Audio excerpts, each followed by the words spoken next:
First, there were 64 symbols, and now there are 5. That's right. We are into the final stretch of our search for BC's best symbol.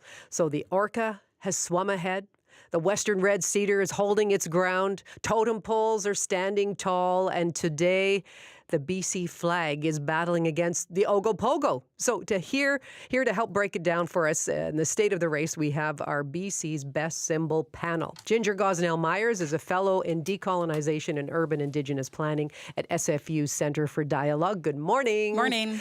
And Bob Krombauer, a.k.a. BC Bob, is a content creator and host of Now You Know BC on Check TV. Bob, good to have you here. Nice to see you, Gloria. Nice hat, too. Thank you. I like that straw hat. And Janice Wu is a visual artist and museum educator at the Chinese Canadian Museum. Janice, good morning to you. Good morning. Great to have you all here. Let's just start with your quick reactions to the winners from this week. Okay, the orca, western red cedar, totem poles, and one more vote to go taking place today with the BC flag taking on the Ogo Pogo. What do you make of the results? Ginger, let's start with you. Well, I think that they're all winners at this point because a lot of the finalists that we see are items that we would normally associate with a BC iconic symbol. And so, we're really narrowing down to, what is the actual apex predator of all of the symbols. And I say that because, I'm rooting for the orca here. And, saying goodbye to some of the symbols that we've seen, like the spirit bear, the Sasquatch, anything can rise to the top at this point. I was sad to see the BC cherries go, the Okanagan cherries. Yeah. And because I'm enjoying them this week so much, I think. I had a peach for breakfast, so it was delicious. Okay, you were on the team peach, I was were team you? peach, yes. Okay. Bob, what about you? The only surprise in this is that the BC dogwood is out versus the western red cedar, because some of these, like the BC flag, is already surging this morning, and we are going for the very obvious symbols of British Columbia. Like you say, the cherries, they didn't go to the top because they're from the Okanagan and they don't represent everybody. Same with Ogo Pogo. I don't believe that the Ogie is going to make his way through. Okay. Janice, how do you see just where we're sitting today? Yeah, I agree with both Ginger and Bob. I think all of these are winners. The only one that I'm not so thrilled about is the BC flag. I think it would be kind of silly to go through this entire experience and just have the BC flag as the best symbol. Mm-hmm. I also just think, the flag, it doesn't necessarily resonate with me. It has sort of like a distant, austere quality to it, which is impressive in a negative way because it literally has the sun in it. I was going to say, sure. Yeah. So, I just think it just reminds us so much of our colonial past and doesn't really represent who we are today and our experience, our present and our future, really.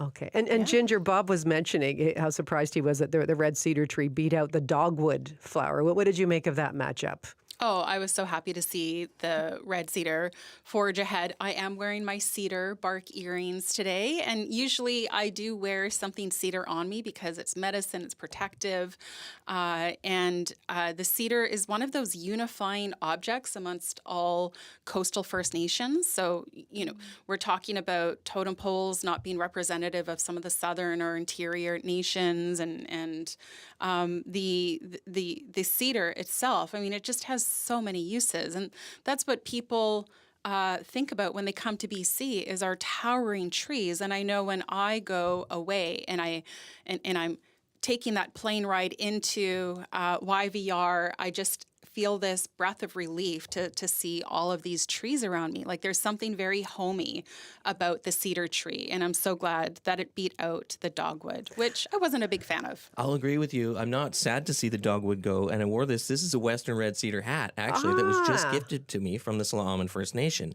And I will say, it's cedar is traditionally protective. It symbolizes strength, and I think that I was saying this to Janice earlier. The cedar, if the cedar makes it through, and I'm wearing this cedar shirt for the people on the radio that can't hear, I can't see.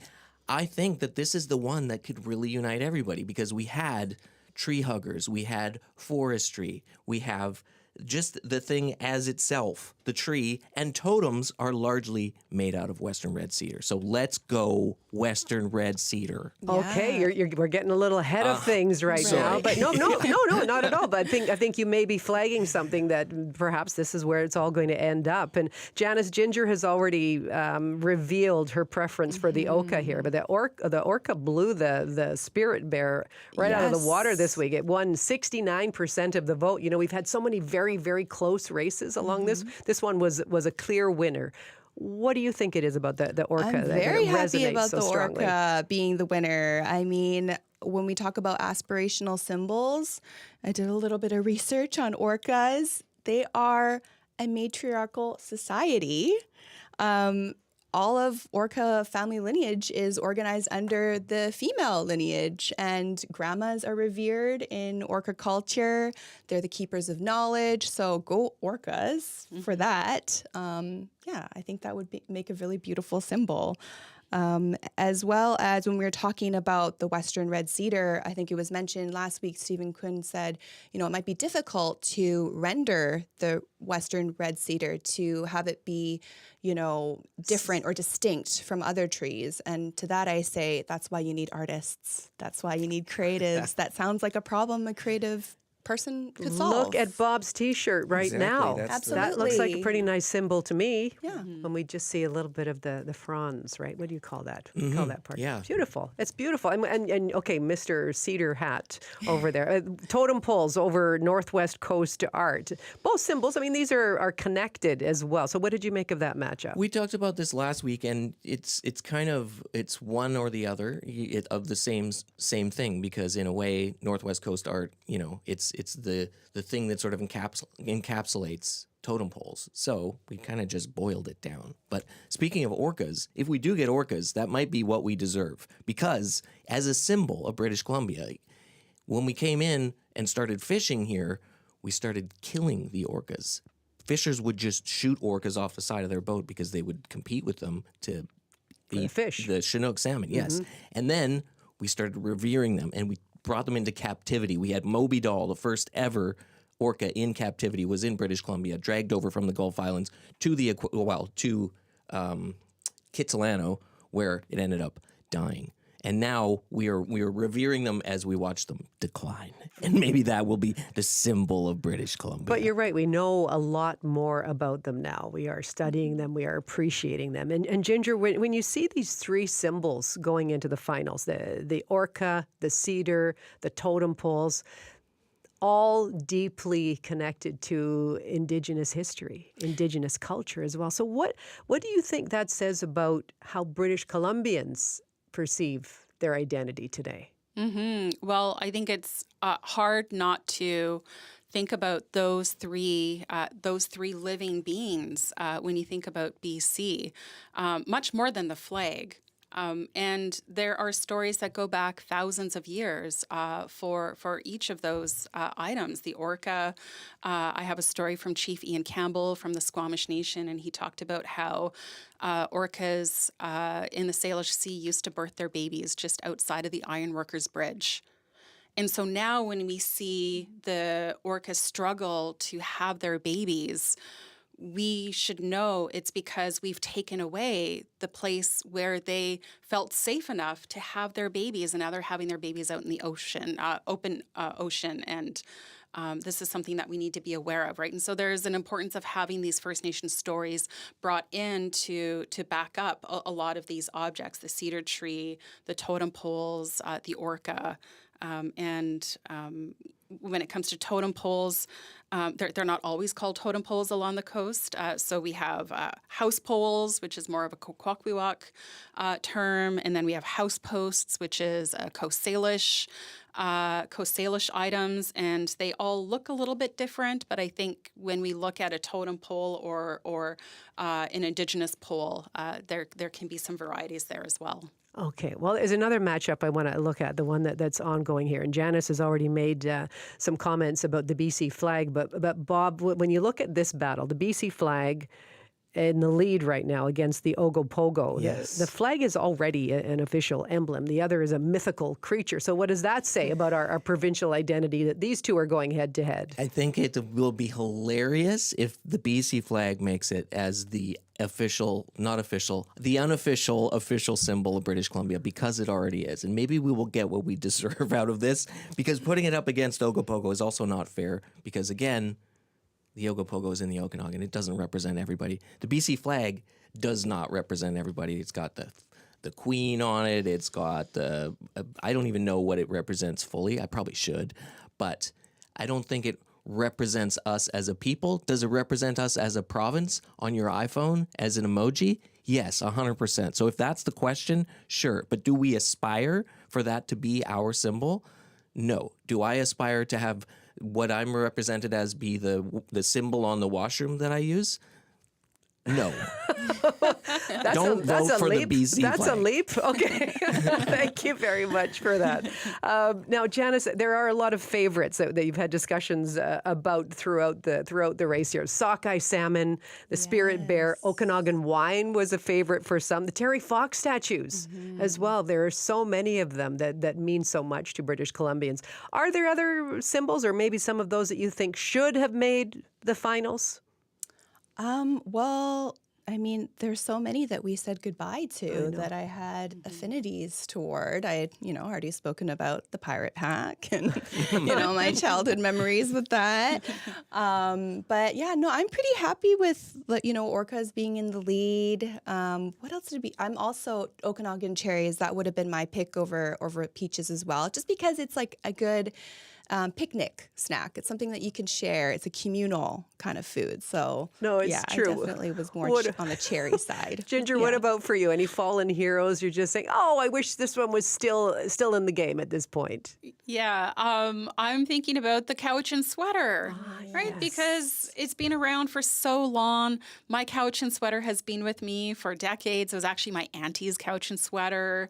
And it's made a comeback. We see it all over the city in the colder months, and it's great to see. Great to see everybody take up this piece of Indigenous clothing and kind of adopt it as their own. Right, and Bob, we started with things like sushi rolls, yoga pants, fat tug beer, the McBarge. The McBarge was in it. I mean, some symbols were playful as well. I mean, 64 symbols. Come on, you got to have a little bit of fun with that. But others were serious. So, do you think people have been voting with their heart, or are they voting with a sense of what should win for British Columbia? What do you think the strategy I would is say here? a combination of both. I'd say those silly ones they were fun, they were great to talk about, they made for good banter, but what do we really want to represent us? And like I said, the symbol of a flag is not what we want. It's not what I want. Anyways, we don't want the government to prescribe it to us, but do we? Apparently many of us do. Was there anything on the list that you wish we were still talking about today? Well, Sasquatch was one of them. Oh man, Sasquatch. There's a colonial story to it. There's an Indigenous story to it. It was used as the mugwump in the kokanee beer commercials for many years. It's everywhere, and I regret that we did not move him forward. Okay. Well, we're at 5 today. Voting is still on for the flag versus the Ogo Pogo. What do you think? I'd like to hear from each of you. Janice, 4 symbols will remain after this round. What's your prediction for next week?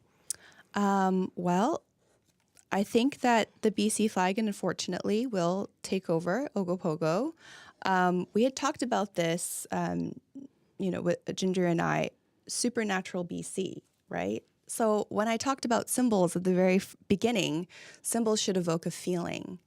And for me, when I have the privilege to spot an orca in the wild, it is just the most beautiful, majestic feeling. Same as when I look and I'm around, redwood cedar trees, and I think of it as being a tree of life and its significance to our Indigenous peoples. Same when I look up at a totem pole, I think about the power and resilience of our First Peoples and their creative power as well.